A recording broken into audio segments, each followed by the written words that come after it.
Welcome to radio Khanchi 90.4 FM हम सब का radio. I am Dr. Khushbu Rai, Assistant Professor, University Department of Commerce and Business Management, Ranchi University. Today, I would like to discuss on the topic Industrial Dispute Act 1947. First of all, we would like to discuss about the meaning of industrial dispute. Industrial dispute between labor and capital have become more or less a normal feature of industrial life in capitalist countries. Such disputes either lead to a strike, which means refusal of workers to go to work, or to a lockout, which consists in the employers refusing to allow workers to work. Strikes are more common than lockouts, since the aggrieved party, the workers, mostly takes the initiative. Industrial dispute leading to strikes have serious consequences for the life of the community. The workers, the capitalist, and the consumers all have to suffer. The workers lose their wages, the employers their profit and their hold on the market, especially on foreign market, and the consumers have to go without the services supplied by the industry concerned. Therefore, it is necessary for all the concerns to create condition which will reduce to the minimum chances of industrial dispute. Further, machineries must be created to settle dispute when they occur. The first involves the investigation of causes of industrial dispute. So now we would like to discuss about the most common cause of industrial dispute. Broadly speaking, there may be various causes of the industrial dispute which brings about labor unrest.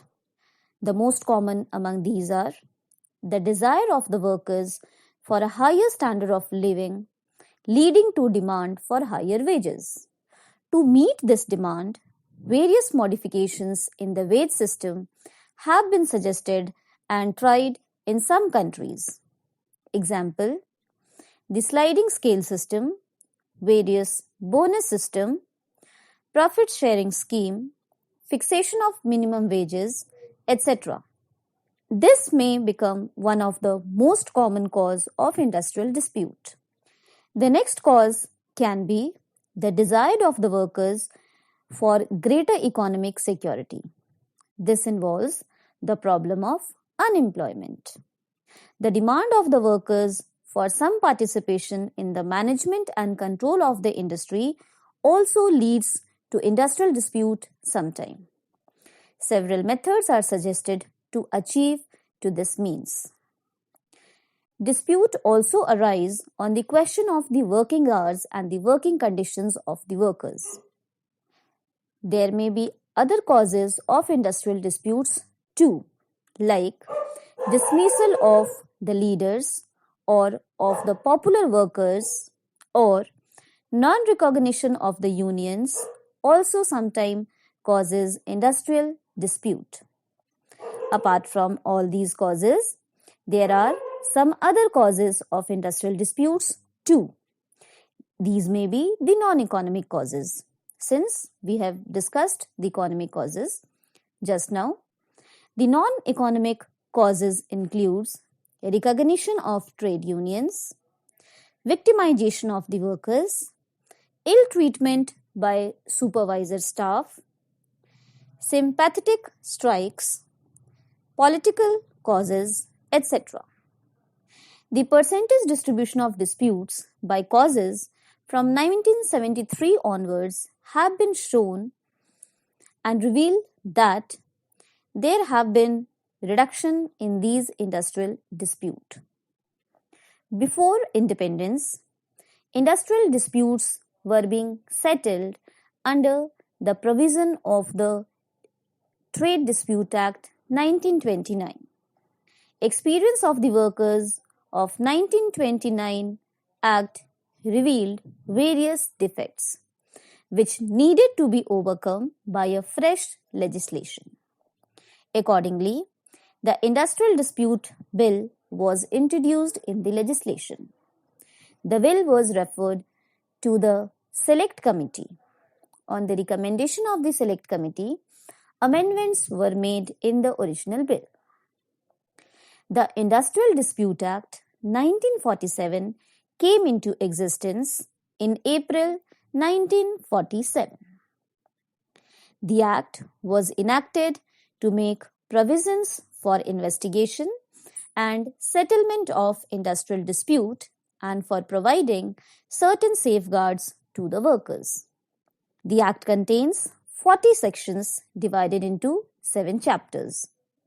Industrial dispute definition. Now, we will discuss about the meaning and definition of industrial dispute. Industrial dispute may be defined as a conflict or difference of opinion between management and workers on the terms of employment. It is a disagreement between an employer and employee's representative, usually trade union, over pay and other working conditions and can result in industrial action. When an industrial dispute occurs, both the parties, that is, the management and the workmen, try to pressurize each other. The management may resort to lockouts while the workers may resort to strikes, picketing or gheraos. The objective of the Industrial Dispute Act is to secure industrial peace and harmony by providing machinery and procedures for the investigation and settlement of industrial dispute by negotiation. The Industrial Dispute Act lays down the following provisions. Number 1, the provision for payment of compensation to the workman on account of closure or layout or retrenchment. Next provision, the procedure for prior permission of appropriate government for laying off or retrenching the workers or closing down industrial establishment. The next provision is unfair labor practices on part of an employer or a trade union or workers. Now, we'll see the applicability of the Industrial Dispute Act 1947.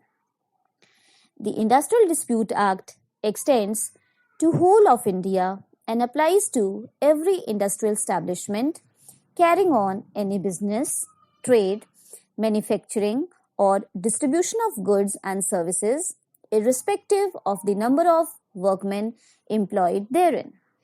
Every person employed in an establishment for hire or reward, including contract labor, apprentices and part-time employees, do any manual, clerical, skilled, unskilled, technical, operational or supervisory work is covered under this Act. This Act, though does not apply to persons mainly in managerial or administrative capacity, persons engaged in a supervisory capacity and drawing more than 1600 per month or executing managerial functions and persons subject to Army Act, Air Force and Navy Act or those in police service or officers or employee of a prison. The important provisions of this Act are as follows. The Act provides machinery for investigation and settlement of dispute through Works Committee, Conciliation Officer, Board of Conciliation, Court of Inquiry, Labor Law, Tribunals and Voluntary Arbitration. This Act defines industry, industrial dispute, layoff, lockout, retrenchment, trade union, strike, wages, workmen, etc. When to consult and refer to a dispute according to the Industrial Dispute Act 1947. This act may be referred when a dispute arises with the workers' union or when there is a plan to change employment condition. It can also be referred and consulted when there is a strike, lockout, or retrenchment of the worker, or when undertaking is being transferred or closure or reopening of an establishment.